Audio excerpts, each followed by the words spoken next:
Let's stand up here.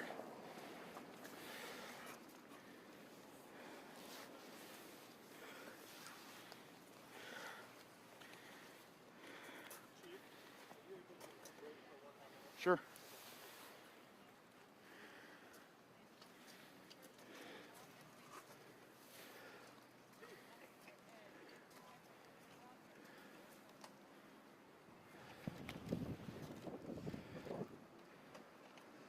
We ready? At this time, we'd like to provide an update on our recovery mission of our Tulalip tribal police officer, fish and wildlife officer, who is reported missing since last night. The search continues. We've had tremendous support from all our allied law enforcement, Coast Guard, U.S. Navy, and other partner agencies. We've had over 24 government vessels on the water today, air support, and approximately 40 tribal fishing vessels assisting in this search, along with citizen volunteers searching our beaches. With me today to further help describe the efforts that are being undertaken is Major Scott Robertson from the Snohomish County Sheriff's Office, Tulalip Bay Fire Chief Ryan Shaughnessy, and Lieutenant Commander Brett Edinger from the United States Coast Guard. With that said, we'll turn it over to Tulalip Bay Fire Chief Ryan Shaughnessy.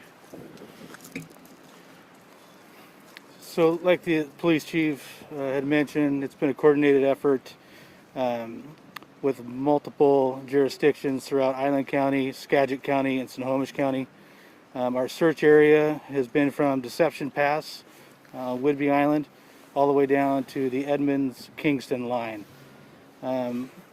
We've had about 24 government assets on the water, air support, drones. We have searched that entire area, a lot of the shoreline on foot. We've had community volunteers. We've had our tribal fishermen out assisting in our efforts, and we're gonna see this thing through, and we're gonna bring our officer home. So with that, I'll turn it over to the U.S. Coast Guard and the Snohomish County Sheriff's Office. Good afternoon. I'm Lieutenant Commander Brett Edinger. I'm the Search and Rescue Mission Coordinator for Coast Guard Sector Puget Sound in Seattle, Washington. Echoing the comments of our port partners, I wanted to say thank you to their tremendous efforts, both to the tribal fishermen who are out there looking for this individual in the water. Wanted to talk a little bit about our search efforts.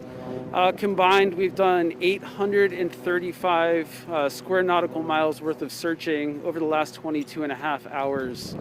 And that's again between U.S. Coast Guard, U.S. Navy, tribal enforcement, Everett Police Department, Everett Fire Department. So it's been a combined effort of tremendous quantity, both from aircraft, small boat, and a patrol boat. And we still have boats on the water continuing the search at this time. Thank you. Major, did you want to say? At this time, we'll answer a few brief questions, if there are any. How difficult is this search given the massive area that you're in? It's been a difficult search. It's a big area for us to cover. Although we've got a lot of units on the water, it's still a massive area for us to search. We've had rough weather conditions. We've had, last night we had heavy rains, heavy winds. Today the winds are picking up again. So it's been difficult.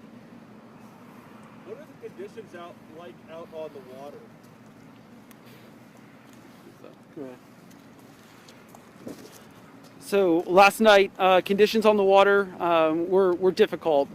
We had significant winds out of the south, up to 40 knots. It's about 45 miles an hour. Driving rain at times that reduced visibility. And then we also had sort of low ceiling, low cloud cover that made it difficult for aircraft to see along the water. Heavy winds bring whitecaps. Whitecaps make searching difficult. Fortunately, during the day, the weather broke for us. The winds died down quite a bit, and we've had pretty favorable search conditions during the day.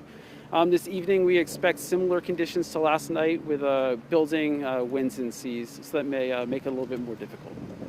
Besides the amount of people, what kind of other resources or technology or equipment are you all using to conduct this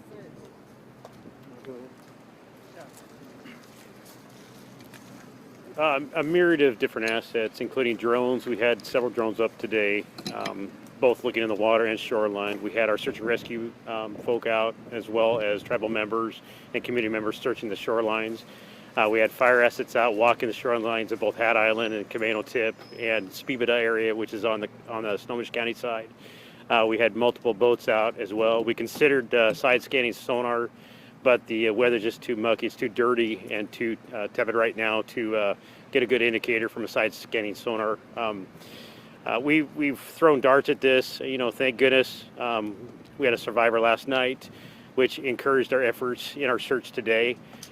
We believe we have it kind of located where the accident occurred, which narrowed our scope a little bit. In the beginning, it was a huge area for us to cover, and we had to use helicopter assets because we couldn't cover it all with just Marine units themselves. But we've been very fortunate to have kind of a unified search with tribal members, citizens of Snohomish County, Island County, Camano Island, Skagit County. We had law enforcement down from almost everywhere in this region helping us at the time, including fishing boats and that. So it's been a very good search, but unfortunately to date we just haven't found him.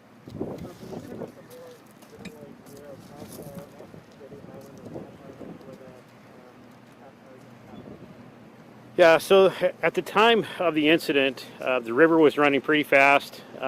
We had southwestern winds coming up, which increased the wave patterns.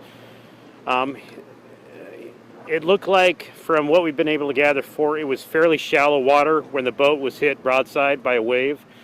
They were trying to navigate back into the river for shelter, and they couldn't get back because of what had happened with the wave. The weather freshened really quickly, and it just was, to quote, a perfect storm and an accident, a tragic accident that just came out of nowhere for them. Do we know if the officers were wearing PFD or life jackets?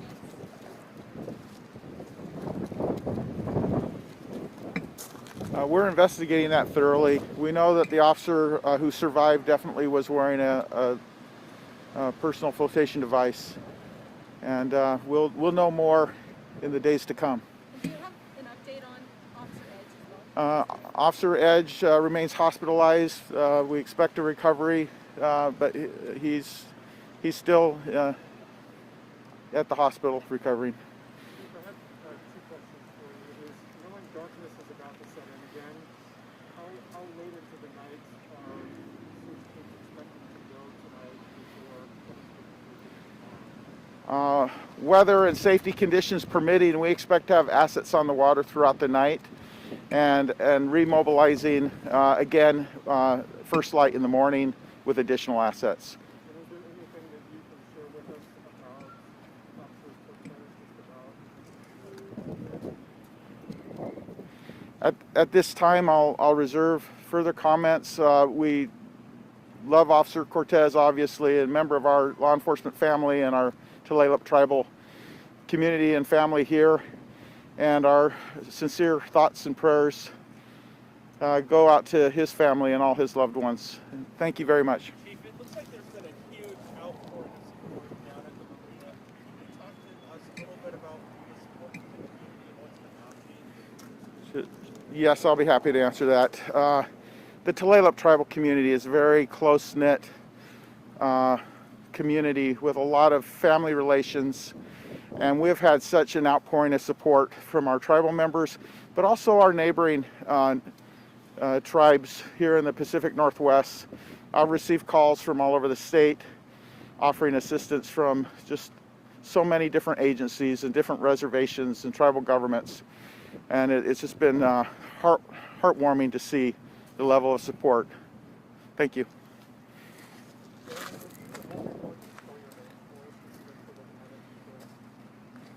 Yeah, I'm Scott Robertson, ROB. Go to the mic just so we have it recorded, sorry.